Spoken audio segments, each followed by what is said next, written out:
I'm just going to kick this thing off, and I want to welcome everybody back to Indian Trace. What you're looking at is probably a couple months of my top finds. This is a moving day giveaway, and I'm not sure which ones of these I'm going to give away, but I sure am. And I'm not sure exactly how I will give you the criteria in this video of how to get at least half of these, probably. With that said, Shane, I want you to know I've already got a different selection set aside for you. We've got a different deal that was happening some months ago, but this is my best way to communicate, at least with you. So this is just my layout right here of, finds that I consider to be my top in the last, gosh, it's been a different type of collecting time. We've been real dry here. So it's probably 3 months. It could be 2. But there's some really great stuff here that I want to be able to just make a comment about and chat about. Great materials. And from here to California, you're looking at eastern central North Carolina. Some of you know North Carolina, and you know that's where I'm from. How many of you been there? Famous Blue Ridge Mountains of North Carolina. Absolutely awesome when you're just sitting there. I remember just sitting there when I took this picture. That evening, an evening where you look into the mountains like that, you want to stay there forever. Anyway, these artifacts speak volumes of ages past, men and women. It's funny in how such a short amount of time in modernity and modernization, I mean, when did the Industrial Revolution start, right? But in such a short amount of time, at least to me, it's funny how these people could coexist for thousands upon thousands of years. A lot of these pieces you're seeing, especially these Guilfords, they're going to go back to 6,000, 7,000 BC.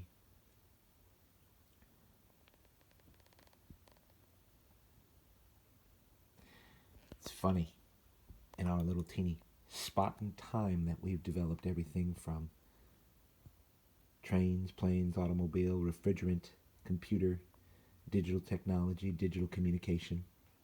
But at the same time, it seems there's a lot we've mucked up, right? Another reason I haven't posted a whole lot. So let's just go through these and I'll make some comments here or there. I had a couple comments come on, why, where you been, what's going on? Well,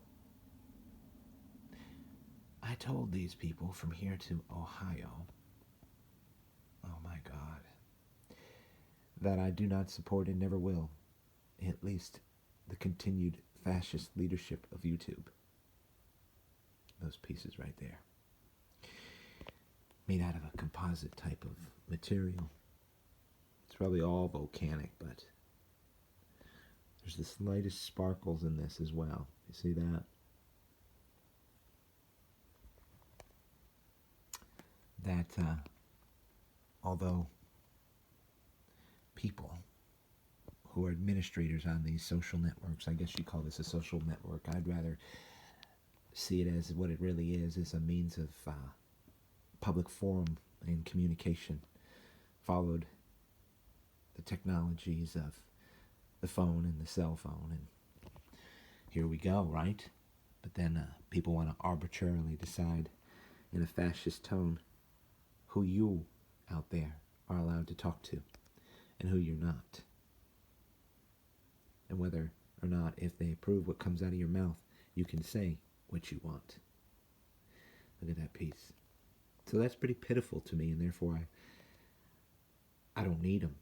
Never came here because I did, and I don't push any ad revenues. I do want to say this, though, on Indian Trace. Look at that piece. It's a great piece from same place this came from, which is Site 2. Just basic food getters, right? a buy face, this one.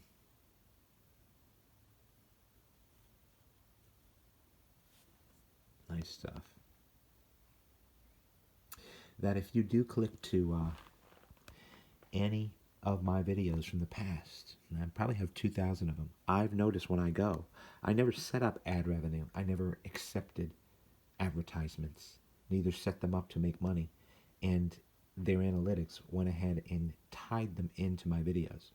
So you can go to all my old videos and advertisements come up. And I'm like, what the heck? I don't want anybody else's advertisements on my communications, but it is what it is. That's just another illustration of the intrusion into free speech and personal property. So what you're looking at right here in terms of communication is something that is your personal property, is my personal property if we choose to share it. It's Notchville. You can share it or not, and if you share it, how it's shared belongs exclusively to you. You know, when you make a phone call, somebody doesn't interrupt and say, well, excuse me for a second, you're using the phone, so I have something I want to share with the person you're talking to. Here's a pet peeve, and you guys would probably laugh out there. This is sugar quartz, which I think sugar quartz is a fascinating type of stone. It comes in lots and lots of colors. Great piece from the Cove. So as we sit here and check out these ancient pieces, as we would if we were just sitting here together, which we are, here's another piece of sugar quartz. Top notch, right? I just about can't stand gas stations. Not because of the price. That's going to be come and go. If we get a decent administration or a leader that has his head screwed on his shoulders, then we'll go ahead and in a balanced way facilitate our own energy independence, which is the key. Going to gas stations, it seems like with their marketing, they've sort of decided for you that they're going to make you listen to what they want, the ads you want, the tidbits you want. I mean, I get my gas going and I jump back in my truck and shut the door. I don't want to hear what they have to say. People don't, in technologies and I guess tech companies, this is a pretty great little point right here, isn't it? They don't care to ask your permission before they just start propagandizing you or speaking to you or advertising to you. Most of the time I go there and they start talking, it's like, who told you to start selling me? Who told you to start advertising? Who told you to start to try to manipulate my public opinion? The virtues of freedom haven't gone away, and I think a lot of you know that. Those are great points. So, in a rare time that I might make a video, and I haven't even got in my, there's a couple other top shelf things that I haven't even got to in my display series. I'll share a little bit of the truth about what's happening in the world. Of course, listen, I've got super close loved ones that just about support the kind of fascism that's going on, which is totally pitiful to me. The most cursory elementary study of American history or any revolution has showed that fascism never works, never succeeds. It's always going to fail, but at the expense of so many innocent lives, pain, agony. It's pitiful. Look at this piece from Site 2. Some of you might think back, and some of these were on video. Remember when that was found at a good friend's property? Amazing material.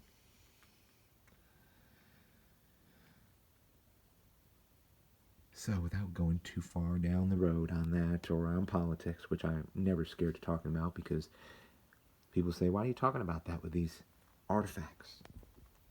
It's worth, it bears repeating. Because bad politic is what totally hurt, destroyed, and eradicated the final genetic threads of these people without discrimination and without remorse. good people like you or me didn't intervene. Now, if I was born there, if I lived then, 16, 1700s, I can't say I'd make a different decision. Neither can you. It's just the way history is. Super basic point, but nice. So we go along, do our best to understand those Guilfords. Now these three right here, as well as this piece here, were found at the clay pot. And this piece right here is super thin. Rhyolite.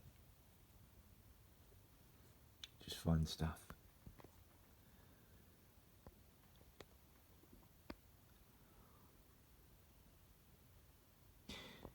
It's a shame, you know, when I was just mentioning the agony and the stupidity of war because of energy. And if people think that the war, if you could call it that, and there's wars all over the world that have been going on, and people have no clue that they have been, and they don't care. They just decide they're going to care about Ukraine because our ignorant, extorted, blackmailed mainstream media decide they're going to shoot their mouth off about it and control your public opinion.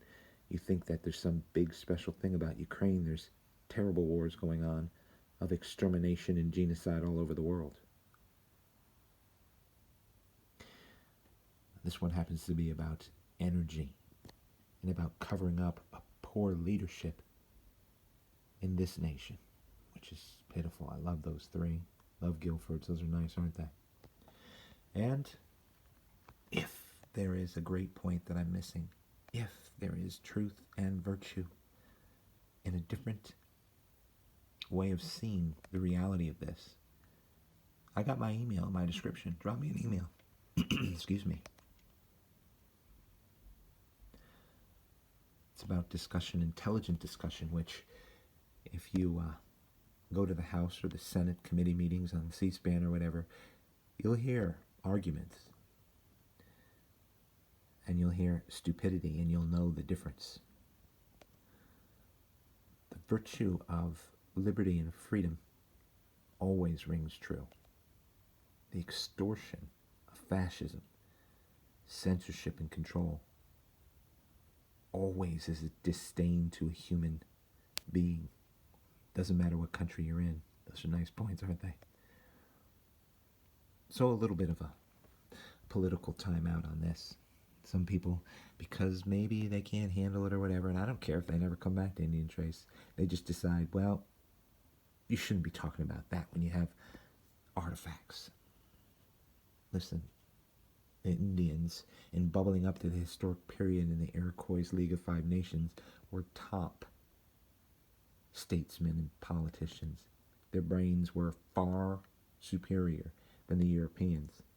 But just because the Europeans had power in numbers, they didn't care about the virtue of the argument,